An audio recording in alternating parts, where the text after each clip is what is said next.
સુરતમાં જો તમારો 3 BHK ફ્લેટ હોય તો કેટલું લાઇટ બિલ આવશે? 5,000 રૂપિયા કે 7,000 રૂપિયા? વધીને ઘણો ઉપયોગ કર્યો હોય તો 10,000 રૂપિયા. પરંતુ સુરતના પર્વત પાટિયામાં રહેતા એક કાપડ વેપારીને 3 BHK ફ્લેટનું 88 લાખ રૂપિયા બિલ આવ્યું છે. સુરતના પર્વત પાટિયા વિસ્તારમાં રહેતા એક કાપડ વેપારીના હાથમાં લાઇટ બિલ આવતા તેમના હોશ ઉડી ગયા. સામાન્ય રીતે 7-8 હજાર રૂપિયા લાઇટ બિલ ભરતા કાપડ વેપારી પર્વત પાટિયાની એક સોસાયટીમાં રહે છે.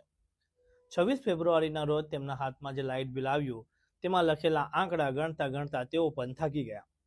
પણ છેવટે જ્યારે આંકડા ગણ્યા તો તે રકમ હતી 88,01,038 રૂપિયા.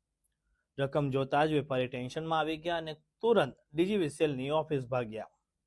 આગળ શું થયું આવો જાણીએ ખુદ વેપારી પાસેથી. જે ફિલિંગ આવી ગઈ, હોશ બધા ઉડી ગયા મારા. તો એટલું લાઇટ બિલ જે અંબાણીનું બી ક્યારે નથી આવતું બરાબર એવું મારું આવ્યું.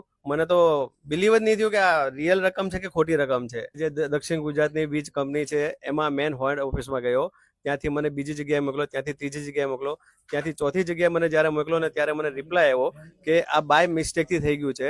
તો મિસ્ટેક એક ઝીરોની એકની હોય, ફિગરની બેની હોય, 88 લાખ રૂપિયાની. તો આ તો બહુ બેદરકારી કહેવાય.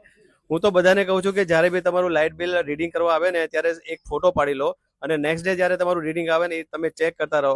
આ તો મારો પ્રશ્ન છે, હું તો રેન્ટર રહું છું. આવા મારી જેવા ઘણા છે કે જે સમજી લો કે નાના માણસો છે બરાબર છે, એ હાલત બધી કફોડી થઈ જાય.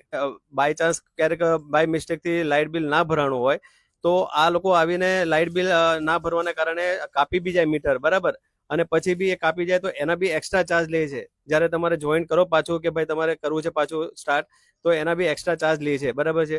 તો આ વસ્તુ કેટલી હદે રાઈટ છે